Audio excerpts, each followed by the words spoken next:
अस्सलाम वालेकुम। अल्लाह ताला के फजल व करम और शुक्र के साथ आज की वीडियो का करते हैं आगाज़। सबसे पहले आप हमारा channel history with Adnan subscribe कर लें। यहाँ पर आपको हिस्ट्री के रिलेटेड वीडियोस देखने को मिलती रहेंगी।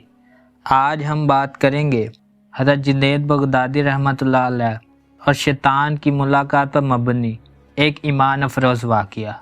आइए वीडियो का करते हैं आगाज़।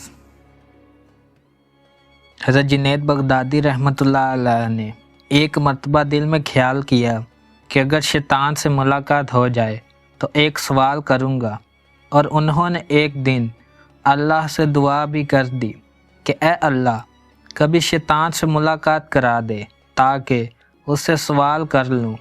एक दिन नमाज़ पढ़कर मस्जिद के बाहर निकले तो एक बूढ़ा आदमी बाहर खड़ा था।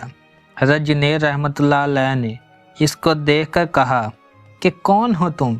कहने लगा कि मैं वही हूँ जिससे मिलने की आपको आरज़ू और तमन्ना थी। हज़रत समझ गए कि ये असल में शैतान है। शैतान ने कहा कि आप मुझसे क्यों मिलना चाहते थे? हज़रत जुनैद रहमतुल्लाह अलैह ने कहा कि मेरे ज़हन में तेरे मुतल्लिक़ एक सवाल है। सवाल ये है कि जब अल्लाह ताला ने तुझे हज़रत आदम अलैहिस्सलाम को सजदा करने का हुक्म दिया तो मेरी समझ में नहीं आता कि आखिर तुझे किस चीज़ ने अल्लाह के हुक्म की तामील से मना किया। क्यों तूने सजदा नहीं किया? कि अल्लाह की अज़मत को नहीं जानता था?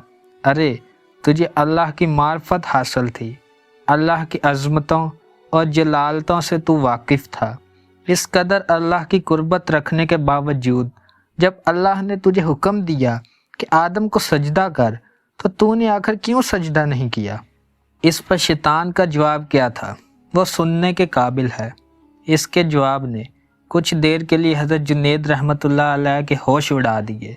उसने कहा कि जुनैद, आप जैसा तौहीद परस्त आदमी और ये मुशरिकाना सवाल, आप जैसा तौहीद परस्त एक अल्लाह को मानने वाला, एक अल्लाह की पूजा करने वाला, और आपके जहन में ऐसा सवाल आ रहा है जो मुशरिकाना है।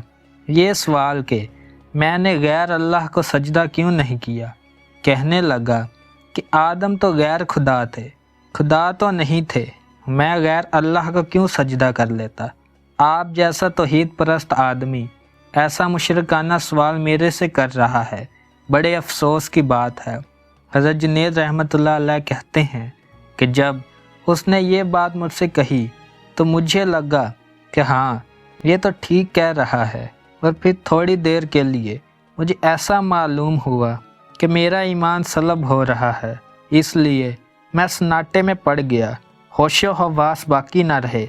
मैं सोचने लगा कि इसको क्या जवाब दे सकता हूँ, इसलिए कि जब वो कह रहा है कि तुम एक अल्लाह को मानने वाले हो और मुझे पूजते हो कि आदम को सजदा क्यों नहीं किया।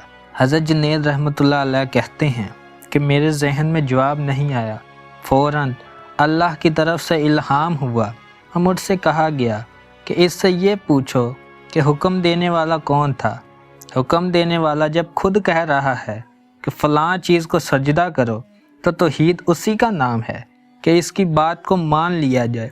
हज़रत जुनैद रहमतुल्लाह अलैह कहते हैं कि इस इल्हाम के बाद मेरा ईमान बरकरार हुआ, वरना तो मुझे ऐसा मालूम हुआ कि मेरे ईमान में तज़लज़ल पैदा हो गया है।